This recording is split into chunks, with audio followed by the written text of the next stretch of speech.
नमस्कार, मैं डॉक्टर संजीव गुलाटी हूँ, director nephrology and kidney transplant, Fortis group of hospitals, NCR. आज हम बात करेंगे किडनी स्टोन्स के बारे में। किडनी स्टोन्स किडनी डैमेज का एक बहुत इम्पॉर्टेंट कारण है हमारी कंट्री में। हमारी कंट्री के ज़्यादातर हिस्से एक स्टोन बेल्ट में भी कहा जाते हैं, जिसका मतलब जिस एरिया में लोगों में स्टोन की तादाद बहुत ज़्यादा है, किडनी स्टोन्स। तो पहले तो हमें समझना पड़ेगा कि किडनी स्टोन्स क्यों बनते हैं और फिर उसके बारे में क्या ट्रीटमेंट अवेलेबल है और कैसे हम किडनी स्टोन्स को प्रिवेंट कर सकते हैं। तो किडनी स्टोन्स क्यों बनते हैं और उसके कई कारण भी हैं, लेकिन अगर हम आपके केमिस्ट्री के डेज में वापस ले जाएं तो एक सॉल्यूशन होती है जो पानी होता है और उसमें एक क्रिस्टल्स, एक कुछ केमिकल कंपाउंड होता है। जब वो सॉल्यूशन सुपर सैचुरेट हो जाती है, यानी उसमें केमिकल्स की कंसंट्रेशन बढ़ जाती है, तो वो प्रेसिपिटेट होता है नीचे और वो एक दाने बन जाते हैं। दाने स्टोन किडनी में भी इस तरह के दाने बनते हैं और वो अर्ली स्टेज होती है स्टोन की। तो अगर हमें इसको प्रिवेंट करना है, कुछ मेटाबॉलिक कॉजेज़ भी होते हैं, तो हर एक अलग अलग प्रकार के स्टोन्स होते हैं। कैल्शियम स्टोन होते हैं, यूरिक एसिड स्टोन होते हैं, ऑक्सलेट स्टोन होते हैं, प्यूरिन स्टोन होते हैं। तो सारे स्टोन तो एक तरह के नहीं हैं, लेकिन कुछ चीज़ें कॉमन है और कुछ स्पेसिफिक ट्रीटमेंट होती है। तो पहली बात तो अगर आपने स्टोन से बचना है तो क्या करेंगे आप, कि आपको, क्योंकि हम स्टोन बेल्ट में रहते हैं ज़्यादातर लोग, तो स्टोन से पहले बचें कैसे। तो आपने जो केमिकल्स की कंसंट्रेशन है कम रखनी है। कंसंट्रेशन मतलब अगर हम न्यूमरेटर में केमिकल होता है, डिनोमिनेटर में वाटर होता है, तो पानी की जो तादाद है, क्वांटिटी आप ज़्यादा लें। जितना ज़्यादा पानी लेंगे उतना ही जो सॉल्ट्स है वो जमने का रिस्क कम रहेगा। और आपने अपने घर का प्लम्बिंग सिस्टम भी देखा होगा, तो जो किडनी है, किडनी में जैसे दो गुर्दे होते हैं, उनमें से आगे ट्यूब होती है यूरेटर, फिर वो ब्लैडर में जाती है और ब्लैडर से आगे यूरेथ्रा से जो पेशाब में बाहर निकलता है। तो एक कंटिन्यूस एक सर्कुलेशन चल रही है। और जैसे आपके हाउस होल्ड प्लम्बिंग सिस्टम में अगर थोड़ा बहुत कचरा जमता है तो हम क्या करते हैं, पानी का प्रेशर तेज कर देते हैं और वो कचरा निकल जाता है।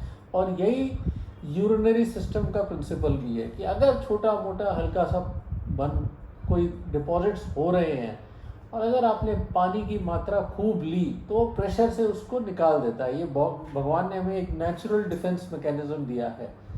सेकेंड, जो common denominator, common treatment regardless of kidney stones है, वो है कि नमक कम खाना। क्योंकि जितना नमक, sodium chloride is a common constituent, जो भी सॉल्ट हो उसमें सोडियम जरूर होता है, चाहे वो कैल्शियम हो, तो चाहे वो प्यूरिन स्टोन्स हो, चाहे यूरिक एसिड हो।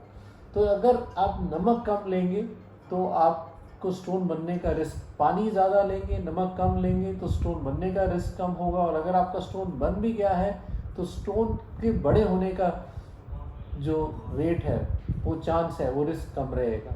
और छोटे मोटे स्टोन्स, बॉडी ने, कुदरत ने हमें डिफेंस मैकेनिज्म दिए हैं कि स्टोन के साइज़ पे डिपेंड करता है। अगर 7 मिलीमीटर से कम स्टोन है तो अगर आप ये सारी प्रिकॉशंस लेंगे तो आप अपने आप और दवाइयों के सहारे स्टोन से निकल पाएंगे। अब नेक्स्ट हम देखेंगे कि स्टोन्स के क्या क्या कॉजेज़ हैं। भिन्न भिन्न प्रकार के स्टोन्स होते हैं। तो एक तो जो कॉमनेस्ट स्टोन्स हैं वो कैल्शियम स्टोन्स होते हैं, और हमारी किडनी में ये एक डिफेंस मैकेनिज्म होता है कि वो कैल्शियम जो है रीअब्जॉर्ब करती है। कैल्शियम लीक ज़्यादा हो रहा है, जिसे टेक्निकल टर्म्स में हाइपर कैल्सीयूरिया कहते हैं। तो कैल्शियम स्टोन्स होने का रिस्क ज़्यादा हो जाता है। कुछ बीमारियों में ब्लड का कैल्शियम भी ज़्यादा होता है, हाइपर कैल्सीमिया बोलते हैं। कुछ में सिर्फ हाइपर कैल्सीमिया के भी बगैर भी हाइपर कैल्सीमिया हो जाता है। तो ये एक इम्पॉर्टेंट ग्रुप हो गया। सेकेंड ग्रुप आता है यूरिक एसिड स्टोन का, यानी यूरिक एसिड लेवल्स आपकी बॉडी में ज़्यादा हैं, तो आप जो किडनी में वो यूरिक एसिड प्रेसिपिटेट हो रहा है, उससे बन जाता है। फिर एक प्यूरिन सिस्टीन, कुछ मेटाबॉलिक डिसऑर्डर्स हैं। तो कभी भी अगर आपकी फैमिली में स्टोन है, आपको स्टोन है, तो आप अपने डॉक्टर के पास जाएं और एक स्टोन मेटाबॉलिक वर्कअप ज़रूर कराएं, जिसमें हम ये सारे केमिकल्स को एनालिसिस करते हैं ब्लड और यूरिन में, और हम हमें मदद मिलती है कि किस टाइप ऑफ स्टोन है, और ताकि आपको स्पेसिफिक डाइट प्रिकॉशंस पर बता सकें और जो स्पेसिफिक मेडिसिन हैं वो दी जा सकती हैं। और साथ ही साथ इसके एक अल्ट्रासाउंड होना बहुत ज़रूरी है, क्योंकि हमें स्टोन का साइज़ क्वांटिफाई करना होता है। ट्रीटमेंट में एक तो दो पहलू होते हैं, एक तो स्टोन का कॉज ढूंढना, दूसरा स्टोन का साइज़ ढूंढना, और उसके बाद साइज़ के आधार पे हम इनको मेडिसिन की ज़रूरत है या सर्जरी की ज़रूरत है। तो अगर तो 7 मिलीमीटर से कम स्टोन है तो आप सेफली वेट कर सकते हैं। Majority of the patient cases में दवाइयों के साथ और डाइट के साथ दोनों का बहुत अहम रोल है। मैं कहूँगा 50% दवाई का रोल है तो 50% डाइट का रोल है, और दवाइयों और डाइट के साथ हम स्टोन्स का इलाज कर सकते हैं। 7 से 10 बॉर्डरलाइन जोन है। कुछ पेशेंट्स को दवाई सूट करती है, लेकिन कुछ में अगर प्रेशर ज़्यादा बन रहा है, मल्टीपल स्टोन्स हैं, ये डॉक्टर डिसाइड करेगा। तो आप डॉक्टर से ज़रूर संपर्क करें, जो भी ट्रीटमेंट है उनकी सुपरविजन में लें। और मोर देन 10 मिलीमीटर यानी 1 सेंटीमीटर से ज़्यादा स्टोन है तो जो किडनी की नली जैसे यूरेटर होता है उसका इतनी कैपेसिटी नहीं है कि वो स्टोन निकाल सके, तो वो इनवेरिएबली अटकता है। और ये ग्रुप ऑफ स्टोन्स हैं 1 सेंटीमीटर या 10 मिलीमीटर से ज़्यादा, जिसमें सर्जरी अनिवार्य है। सर्जरी भी आजकल मिनिमली इन्वेजिव सर्जरी आ गई है। एक हम स्टेंट डालते हैं और RIRS प्रोसीजर से निकाल दिया जाता है अगर यूरेटर में है। अगर निचले भाग में है तो सिस्टोस्कोपी से निकाल सकते हैं, और अगर ऊपर किडनी में है तो PCN लेज़र के दौरान उसको एक नली डाल के तोड़ा जा सकता है। तो बहुत ही सिंपल ट्रीटमेंट है, लेकिन बहुत स्टोन को इग्नोर इसलिए नहीं करना चाहिए क्योंकि स्टोन से यूरिन इन्फेक्शन होते हैं, स्टोन से किडनी की ब्लॉकेज होती है, और अगर ये दोनों मिलते रहें और बार बार होते रहें तो किडनी डैमेज हो सकती है। और यही नहीं, एक किडनी से दूसरी किडनी में भी डैमेज एक्सटेंड कर सकता है। नेक्स्ट अब मैं आपको कुछ सिंपल डाइट प्रिकॉशंस बताऊंगा जिससे आप स्टोन से बच सकते हैं। तो स्टोन में क्या, जिनको किडनी के स्टोन्स हैं, जिनकी फैमिली में किडनी के स्टोन्स हैं, क्या डाइट लें ताकि स्टोन्स बने ना, और बने हुए हैं तो वो एक 7 मिलीमीटर से कम है ताकि हम मेडिसिन से उसको निकाल सकें।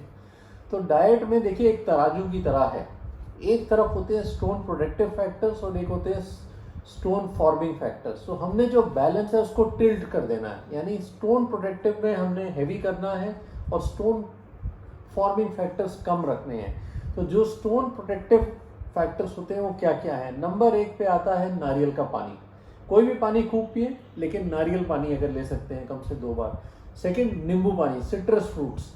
सिट्रस में ऐसे सॉल्ट्स होते हैं जो साइट्रेट सॉल्ट होता है, that is protective against stone formation, जो भी मर्जी स्टोन का कॉज हो। थर्ड, सब्जियां। सब्जियों में गाजर या करेला का जरूर इस्तेमाल करें, ज़्यादा इस्तेमाल करें, उससे स्टोन बनता है, कम बनता है।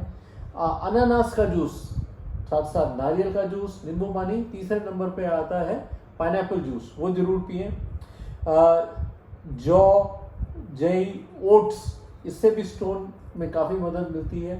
ड्राई फ्रूट्स अगर आप ले रहे हैं तो अगर बादाम या अखरोट लें, उसमें स्टोन प्रोटेक्टिव फैक्टर्स हैं। काजू से दूर रहें, डेफिनेटली काजू कम लें स्टोन वाले पेशेंट्स। और क्या क्या चीज़ें कम लेनी है, देखिए नई नहीं लेनी, क्योंकि आपके लिए ऐसे तो खाना मुश्किल हो जाएगा, लेकिन हाँ कुछ सब्जियां जिसमें टमाटर, पालक, चौलाई, फूल गोभी, बैंगन, मशरूम्स थोड़ा कम लें। फ्रूट्स में चीकू और अंगूर थोड़े कम तरफ लें। सीताफल में भी ऐसा देखा गया है कि जो लोग ज़्यादा सीताफल लेते हैं उसमें स्टोन्स ज़्यादा बन सकते हैं। नॉन वेजिटेरियन फूड, खासकर अगर आपकी यूरिक एसिड स्टोन्स हैं तो नॉन वेजिटेरियन फूड तो बहुत कम लेना है। हफ्ते में कम से कम यूरिक एसिड लेवल्स आपकी बढ़ी हुई हैं। इवन अदरवाइज आप के अगर स्टोन फॉर्मिंग टेंडेंसी है तो थोड़ा जो नॉन वेजिटेरियन फूड है कम लें। जो वेजिटेरियन फूड है जो उसमें प्रोटीन होता है, it is more friendly, less chances of precipitation. और बाकी जैसे चॉकलेट, कोको, कॉफ़ी, चाय, तो ये भी थोड़ा कम साइड पे लें। लिक्विड्स ज़्यादा लें। नमक मैंने जैसे आपको पहले बताया था कम लें। तो अगर आप ये बैलेंस रखेंगे अपने डाइट में और बैलेंस को टिल्ट करेंगे in favour of stone forming factors, तो आप स्टोन से बचे रहेंगे। स्टोन के कॉमनली मेरा एक्सपीरियंस होता है जब भी स्टोन होता है तो पेशेंट डॉक्टर सर्जरी यूरोलॉजिस्ट के पास जाता है, वो स्टोन निकाल देता है, और अक्सर ये टेस्ट कराना वो भूल जाते हैं। टेस्ट एडवाइस जरूर किए जाते हैं कि टेस्ट ये आप टेस्ट ज़रूर कराएं कि स्टोन कैसे बना, और उसमें सबसे इम्पोर्टेंट होता है जो स्टोन निकला है उसका टेस्ट कीजिए, साथ ही साथ एक ब्लड टेस्ट और मेटाबॉलिक वर्कअप कीजिए, और उसके बाद आप अपने नेफ्रोलॉजिस्ट के पास ज़रूर वापस जाएं और उससे संपर्क करें कि मेरा ये क्या स्टोन निकल आया है, इसका ये कॉज था, और अब मैंने क्या डाइट की प्रिकॉशंस रखनी है ताकि मैं अगले स्टोन से बच सकूं।